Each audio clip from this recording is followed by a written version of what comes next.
Welcome friends. রাজ্যের সমস্ত শিক্ষক শিক্ষিকা, চাকরিজীবী, পেশাজীবী এবং ব্যবসায়িকদের পিট্যাক্স সংক্রান্ত রাজ্যের ফাইন্যান্স ডিপার্টমেন্ট নতুন বিজ্ঞপ্তি প্রকাশ করেছে। বিজ্ঞপ্তিটা আপনাদেরকে দেখাচ্ছি। দেখুন বিজ্ঞপ্তির মেমো নাম্বার, সমস্ত কিছু দেখুন।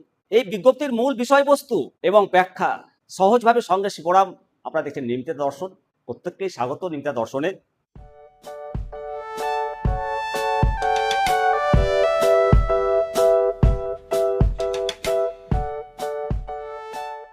মূলত এই বিজ্ঞপ্তি যেটা প্রকাশ হয়েছে চাকুরিজীবী এবং বিভিন্ন স্তরের পিট্যাক্স প্রদানকারী, বিজ্ঞপ্তিতে বলা হয়েছে বিজ্ঞপ্তি প্রকাশের 14 দিনের মধ্যে যদি কোনো পরামর্শ থাকে তাহলে আপনি দিতে পারবেন। চাকুরিজীবীদের জন্য পিট্যাক্সের যে নতুন স্ল্যাব, এখানে বলা হয়েছে 20,000 টাকা পর্যন্ত কোনো ট্যাক্স নেই। 20,001 টাকা থেকে 30,000 টাকা পর্যন্ত 100 টাকা প্রতি মাসে। 30,001 টাকা থেকে 50,000 টাকা পর্যন্ত 140 টাকা প্রতি মাসে। 50,001 টাকা থেকে 1 লক্ষ টাকা পর্যন্ত 170 টাকা। অর্থাৎ আমরা যে 200 টাকা পিট্যাক্স দিই সেটা কমে 170 টাকা পিট্যাক্স হতে পারে। আর 1 লক্ষ টাকার বেশি হলে 208 টাকা পিট্যাক্স লাগবে। এছাড়াও ডক্টর, লয়ার্স এবং কনসালট্যান্ট ইত্যাদি বার্ষিক আয় 2.5 লক্ষ টাকা পর্যন্ত কোনো ট্যাক্স নেই, পিট্যাক্স নেই। বার্ষিক 2.5 লক্ষ টাকা থেকে 5 লক্ষ টাকা পর্যন্ত বছরে 1,000 টাকা পিট্যাক্স লাগবে। বার্ষিক 5 লক্ষ টাকা থেকে 10 লক্ষ টাকা পর্যন্ত বছরে 2,000 টাকা পিট্যাক্স লাগবে।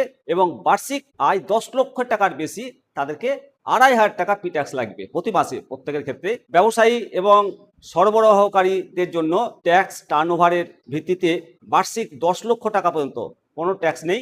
10 লক্ষ টাকা থেকে 20 লক্ষ টাকা বছরে 1,000 টাকা এবং 20 লক্ষ টাকা থেকে 40 লক্ষ টাকা বছরে 1,500 টাকা। 40 লক্ষ টাকার বেশি বছরে 2,500 টাকা। এখানে বিশেষ এক্সামশন কথা বলা হয়েছে, অর্থাৎ বিশেষ ছাড়ের কথা বলা হয়েছে যে পূর্ব ঘোষিত ছাড়প্রাপ্ত ব্যক্তিগণ এবং সীমান্তে সক্রিয় দায়িত্ব থাকা বিএসএফ জওয়ানদের ক্ষেত্রে এই ট্যাক্স পুরোপুরি ছাড় দেওয়া হয়েছে। অর্থাৎ বিএসএফে যারা চাকরি করেন তাদের পিট্যাক্স থেকে ছাড় দেওয়া হয়েছে। তো পিট্যাক্স নিয়মে বড় পরিবর্তন আসতে চলেছে।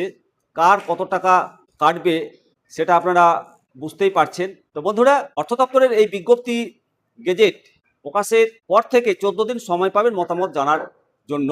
মনে রাখতে হবে যে এটি চূড়ান্ত আকারে কার্যকর হবে। এখনও চূড়ান্ত আকারে কার্যকর হয়নি। মতামত প্রকাশের পর রাজ্য সরকারি কর্মচারীদের ট্যাক্স এবং যাবতীয় তথ্যের জন্য আপনাদেরকে বলবো নিমতে দর্শন চ্যানেলটিকে সাবস্ক্রাইব করে রাখবেন। ভালো থাকবেন। জয় হিন্দ, বন্দে মাতারাম, ভারত মাতা কি জয়।